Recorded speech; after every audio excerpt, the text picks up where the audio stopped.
খাগড়াছড়ি সদরে ইউপিডিএফ এর 2 গ্রুপের গোলাগুলি, নিহত 6, আহত 3। মহাসড়ক ফেরিঘাটে তীব্র যানজট, ঈদে ঘরমুখো মানুষের চরম দুর্ভোগ। কোরবানির পশুর হাটে বেড়েছে গরুর সরবরাহ, দাম নিয়ে সন্তুষ্ট নন ক্রেতা বিক্রেতারা।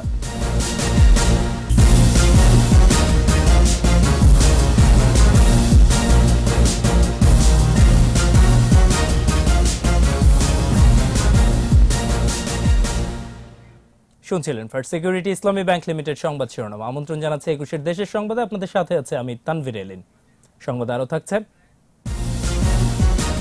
মাদক মামলা নিয়ে চট্টগ্রাম পুলিশের 9-6, নির্দোষকে হয়রানি, জামিন পেয়ে মূল আসামি উধাও।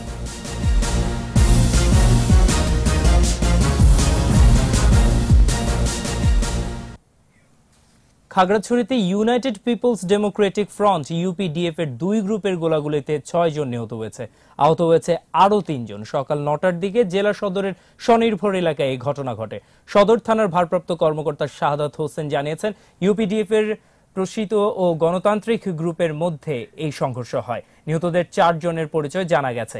তারা হলেন পাহাড়ি ছাত্র পরিষদের খাগড়াছড়ি জেলা শাখার ভারপ্রাপ্ত সভাপতি তপন চাকমা, সাংগঠনিক কেন্দ্রীয় নেতা এলটন চাকমা এবং যুব ফোরামের পলাশ চাকমা। অন্যজনের নাম জিতায়ন চাকমা, তিনি স্থানীয় স্বাস্থ্য কমপ্লেক্সের সহকারী। পুলিশ, বিডিআর, সেনা সদস্যরা পরিস্থিতি নিয়ন্ত্রণে আনে। এই ঘটনায় এলাকায় থমথমে অবস্থা বিরাজ করছে।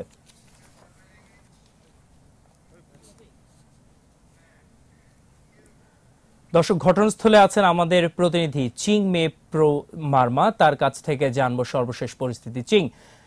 চিং, গোলাগুলির কারণ কি আপনি জানতে পেরেছেন এবং এখন সেখানকার পরিস্থিতি কি দেখছেন আমাদের জানান। সেখানকার পরিস্থিতি হচ্ছে খুবই ভীতিকর অবস্থা বিরাজ করছে। সকলেই খুবই ভীতিকর এবং আতঙ্কে আছে। খুব প্রয়োজন না হলে আর বাড়ি থেকে বেরোচ্ছেন না। তবে এলাকায় শনিরবর বাজার এলাকায় পুলিশ, সেনা, বিজিবি মোতায়েন করা আছে। তারপরও কিন্তু একটা ভয়াবহ একটা পরিস্থিতি বিরাজ করছে। সকালে 8:30টার দিকে শনিরবর বাজারে কিছু দুর্বৃত্ত আকস্মিকভাবে গুলি ছুড়লে সেই সময় ঘটনাস্থলে দলীয় পাহাড়ি ছাত্র পরিষদ, ইউপিডিএফ সমর্থিত পাহাড়ি ছাত্র পরিষদ, ইউপিডিএফ সমর্থিত যুব ফোরাম সহ 3 জন সহ পথচারী নিহত হয়। সেই সময়কালে প্রশাসন জানিয়েছে, পুলিশ জানিয়েছে যে পুলিশ বক্সেও সন্ত্রাসীরা গুলি করে। ইউপিডিএফ পুলিশ বক্সে এবং সিএনজি স্ট্যান্ড আছে সেখানে শনিরবর বাজারে, সেই সিএনজি স্ট্যান্ডেও তারা গুলি করেছে। তার পরবর্তী তারা ইউপিডিএফ অফিসে এবং পার্শ্ববর্তী কাছাকাছি জায়গাগুলোতে তারা গুলি করেছে। এবং চিং, আপনাকে ধন্যবাদ। দর্শক, তিনি জানাচ্ছিলেন যে স্বনির্ভর এলাকায় এই মুহূর্তে সেনাবাহিনী মোতায়েন করা হচ্ছে এবং অনেকটা থমথমে অবস্থা বিরাজ করছে। পরবর্তী সংবাদে চলে যাচ্ছে। ঢাকা টাঙ্গাইল মহাসড়কের চন্দ্রা ও তার আশপাশের এলাকায় যানজটের সৃষ্টি হয়েছে। তীব্র স্রোতে দৌলতদিয়া পাচুরিয়া নৌ রুটে ব্যাহত হচ্ছে ফেরি চলাচল। 2 পারে আটকা পড়েছে শত শত যানবাহন। হাইওয়ে পুলিশ জানায়, সকালে কালিয়াকৈরের খাড়াজোড়ায় বাইপাস সড়কের ফ্লাইওভারের উপর একটি ট্রাক বিকল হয়ে পড়ে। এছাড়া সড়কে পশুবাহী ট্রাক ও সাপ্তাহিক ছুটির দিনে যানবাহনের চাপ বেড়ে যাওয়ায় প্রায় 10 কিলোমিটার জুড়ে যানজটের সৃষ্টি হয়েছে। এদিকে দৌলতদিয়া পাচুরিয়া নৌ রুটে ফেরি চলাচল ব্যাহত হচ্ছে। এতে দৌলতদিয়া ঘাট এলাকায় আটকা পড়েছে কয়েকশো যানবাহন, দুর্ভোগে পড়েছে যাত্রীরা। এছাড়া শিমুলিয়া কাঁঠালবাড়ি রুটেও বেড়েছে গাড়ির চাপ। 2 তীরে সৃষ্টি হয়েছে যানবাহনের দীর্ঘ লাইন।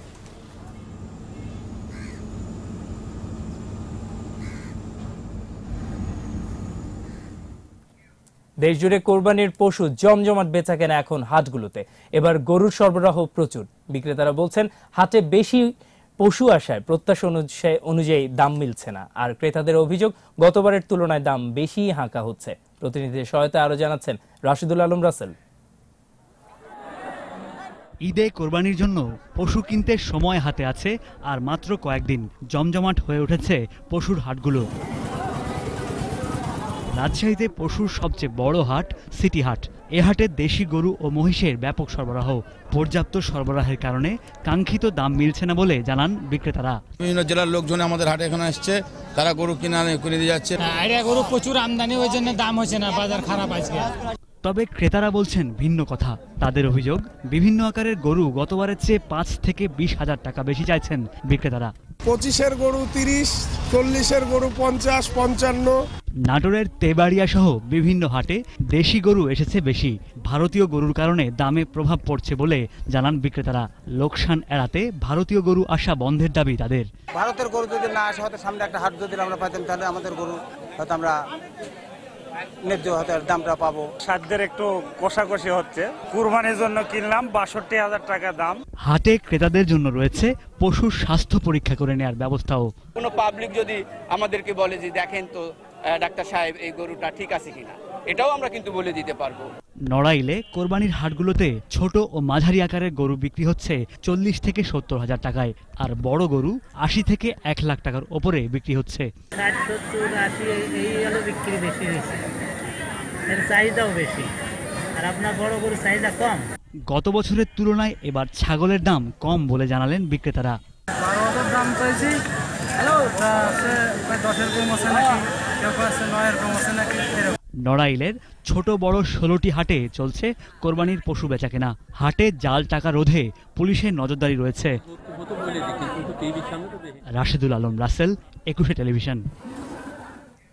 কোরবানির ঈদ সামনে রেখে ব্যস্ত সময় পার করছেন কামাররা। বছরের অন্য সময়গুলোতে কাজের তেমন চাপ না থাকলেও কোরবানির সময় যেন দম ফেলার ফুরসত নেই তাদের।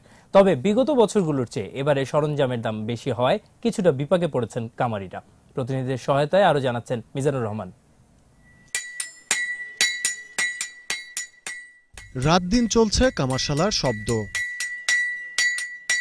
কোরবানির সময় যতই ঘনিয়ে আসছে ততই বাড়ছে কামারদের ব্যস্ততা।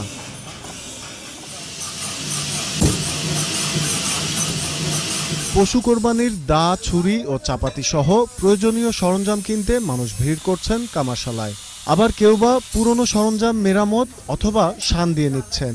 একটা বডি, দুইটা ধামা, গত বছর থেকে এবছরের দাম বেশি। দাও বডি এদের শান করাইতে আইছি, অনেক ভিড়, কাজ করতেছে, কাজের খুব চাপ। প্রয়োজনীয় উপকরণের অভাব, আর্থিক সংকট সহ নানা কারণে হারিয়ে যেতে বসেছে ঐতিহ্যবাহী এই শিল্প। পাশাপাশি কয়লা ও কাঁচামালের দাম বেড়ে যাওয়ায় লাভের পরিমাণ কমেছে বলেও জানান অনেকেই। দ্রব্যমূল্যের দাম বেশি এবং কি আমাদের কয়লার রেট বেশি, সব জিনিসের দাম পাওয়া যায় না, এই জন্য অসুবিধায় আছে। এদিকে দাম আগের তুলনায় বেশি হলেও বাধ্য হয়েই পশু কোরবানির সরঞ্জাম কিনছেন ক্রেতারা। এখানে তো অরিজিনালগুলো পাওয়া যায়, এই জন্য আমরা এখানে আসি, 2 টাকা বেশি হোক, তারপরে আমরা এগুলা জিনিস ভালো পাই। কয়লা ও কাঁচামালের দাম সহনীয় রেখে এই শিল্পকে টিকিয়ে রাখতে প্রয়োজনীয় উদ্যোগ নেবে সরকার, এমনটাই প্রত্যাশা কামারদের। মিজানুর রহমান, 21 টেলিভিশন। এবার আমাদের সাপ্তাহিক আয়োজন সোশ্যাল ইসলামী ব্যাংক লিমিটেড 21 চোখ।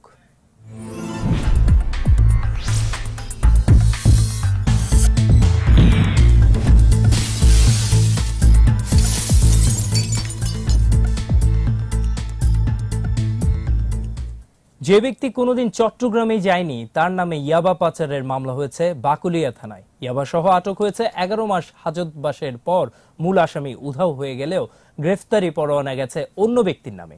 আর কর্মস্থল থেকে হোটেলের ম্যানেজার ও বাবুর্চিকে আটকের পর জাল টাকার মামলায় ফাঁসানোর অভিযোগ রয়েছে ঢাকা মহানগর গোয়েন্দা পুলিশের বিরুদ্ধে। পুলিশের ঊর্ধ্বতন কর্মকর্তারা জানিয়েছেন এসব বিষয়ে তদন্ত করা হবে। বিস্তারিত সাইদুল ইসলামের রিপোর্টে। 2015 সালের 14 অক্টোবর শ্যামলী পরিবহনের বাসে তল্লাশি চালিয়ে একজনের কাছ থেকে 940 পিস ইয়াবা উদ্ধার করে চট্টগ্রামের বাকুলিয়া থানা পুলিশ। 11 মাস জেল হাজতের পর জামিনে বের হয়ে পালিয়ে যায় মূল আসামি। প্রায় 2 বছর পর ওই মামলায় গ্রেফতারি পরোয়ানা যায় কুমিল্লার মিজানুর রহমানের বাড়িতে, যিনি কোনোদিন চট্টগ্রামেই যাননি। তিনি জানান, জমি নিয়ে দ্বন্দ্বের কারণে ওই মামলায় তাকে ফাঁসানো হয়েছে। চিটংয়ে বাকুলিয়া থানা সম্ভবত একজন পুলিশকে দিয়ে বা ওনাদের আত্মীয় দিয়ে আমার দৃঢ় বিশ্বাসে মামলাটা করে যাচ্ছেন। আমি আমার লাইফে আমি কখনো চিটাং যাই নাই। প্রতিপক্ষের 2 আত্মীয় পুলিশ কর্মকর্তা হয়, এভাবে হয়রানি করা হচ্ছে বলেও জানান মিজানুর রহমান। মামলার তদন্তেও রয়েছে বিস্তার গাফিলতি। এক জায়গায় নাম ঠিকানা ভুল বলা হলেও অন্য জায়গায় সঠিক লেখা হয়েছে। যথাযথ তদন্ত না হয় এমনটি হতে পারে বলে জানান চট্টগ্রাম মেট্রোপলিটন পুলিশের কমিশনার। তো দেখে আমার কাছে মনে হয়েছে একটা ইনকোয়ারি করার মতো বিষয়, এটা এরকম বিষয় আমার দরকার। এইসব বিষয়ে ইনকোয়ারি করলে যদি সত্যিকার অর্থে কেউ দায়ী থাকে তাদেরকে আমরা চিহ্নিত করব এবং তার বিরুদ্ধে ব্যবস্থা নেব। এদিকে 2016 সালে মতিঝিল থানার একটি মামলায় নিরপরাধ দুজনকে জড়িয়ে দেওয়ার অভিযোগ পাওয়া গেছে। মামলার এজাহার আর সিসিটিভির ফুটেজে স্পষ্ট হয়েছে পার্থক্য। ভুক্তভোগীরা জানান ডিবি পুলিশকে টাকা না দেয়ায় সাজানো মামলায় আটকের পর প্রায় 6 মাস জেল হাজতে থাকতে হয়েছে তাদের। হাসান ভাই আমার নিয়ে যাওয়ার একসাথে নিয়ে যাওয়ার পরে 3 লাখ টাকা 3 লাখ টাকা দে, না দিতে হলে তোর মামলা দিয়ে দেবো। পরে আমাকে জাল টাকার মামলা দে। এই মিথ্যা ষড়যন্ত্র মামলা জেল গেছে 5 মাস 17 দিন। এই মামলার কারণে আমার মা একবার স্ট্রোক করছে। এই মামলার কারণে আমার বাবা চিন্তা সকল জমি বন্ধ করা লাগছে। এ বিষয়ে মামলার বাদী, তদন্ত কর্মকর্তা এমনকি ঊর্ধ্বতন কর্মকর্তাদের সঙ্গে যোগাযোগ করা হলেও তারা কথা বলতে রাজি হননি। এটা চার্জশিটের মামলা এবং আন্ডার ট্রায়াল মানে বিচারাধীন মামলা, এই জন্য কেউ কোনো মন্তব্য করতে চান নাই। পুলিশের সাবেক আইজি AKM শহীদুল হক বললেন, যারা খামখেয়ালি করে তদন্ত রিপোর্ট দেয় তাদের শাস্তির ব্যবস্থা রয়েছে।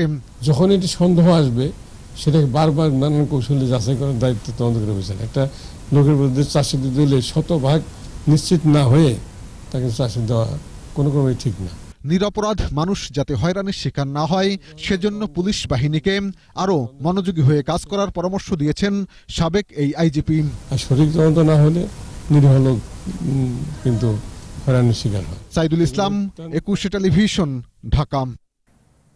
দর্শক, এ বিষয়ে বিস্তারিত থাকছে রাত 10টা 21 চোখ অনুষ্ঠানে, দেখার আমন্ত্রণ রইল।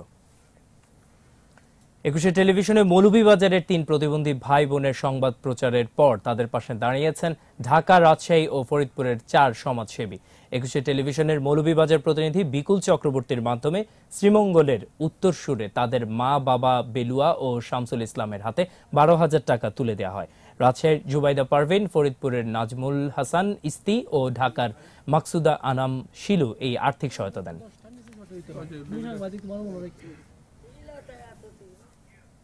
এবার সারা দেশের নানা খবর নিয়ে ডেস্ক রিপোর্ট। চুয়াডাঙ্গায় 4.25 কোটি টাকা ব্যয়ে 3টি সড়ক নির্মাণ কাজের উদ্বোধন। বাগেরহাটে খান জাহান আলী বিমানবন্দরের অধিগ্রহণ জমি হস্তান্তর ও ক্ষতিগ্রস্তদের চেক প্রদান। জাতির জনক বঙ্গবন্ধু শেখ মুজিবুর রহমানের 43তম শাহাদত বার্ষিকী উপলক্ষে লক্ষ্মীপুর ছাত্রলীগের র্যালি ও আলোচনা সভা। হিলিতে ইসলাম ধর্ম প্রসারে জাতির জনক বঙ্গবন্ধু শেখ মুজিবুর রহমান ও প্রধানমন্ত্রী শেখ হাসিনার অবদান নিয়ে আলোচনা সভা। আগামী জাতীয় নির্বাচনে নৌকার জয়ে সকলকে ঐক্যবদ্ধ করতে সিরাজগঞ্জের বেলকুচিতে আওয়ামী লীগের কর্মী সভা। বেনাপোল স্থলবন্দর উন্নয়নে উপদেষ্টা কমিটির সভা। ব্রাহ্মণবাড়িয়ায় হিন্দু বৌদ্ধ খ্রিস্টান ঐক্য পরিষদের ত্রিবার্ষিক সম্মেলন। প্রতিভাবান খুদে ক্রিকেটার সন্ধানে মানিকগঞ্জে ট্যালেন্ট হান্ট কার্যক্রম। Desk report, 21 television. শেষ করছে 21 দেশের সংবাদ। যাবার আগে ফার্স্ট সিকিউরিটি ইসলামী ব্যাংক লিমিটেড সংবাদ শিরোনামগুলো আরো একবার। খাগড়াছড়ি সদরে ইউপিডিএফ এর 2 গ্রুপের গোলাগুলি, নিহত 6, আহত 3। মহাসড়ক ফেরিঘাটে তীব্র যানজট, ঈদে ঘরমুখ মানুষের চরম দুর্ভোগ। কোরবানির পশু হাটে বেড়েছে গরুর সরবরাহ, দাম নিয়ে সন্তুষ্ট নন ক্রেতা বিক্রেতারা।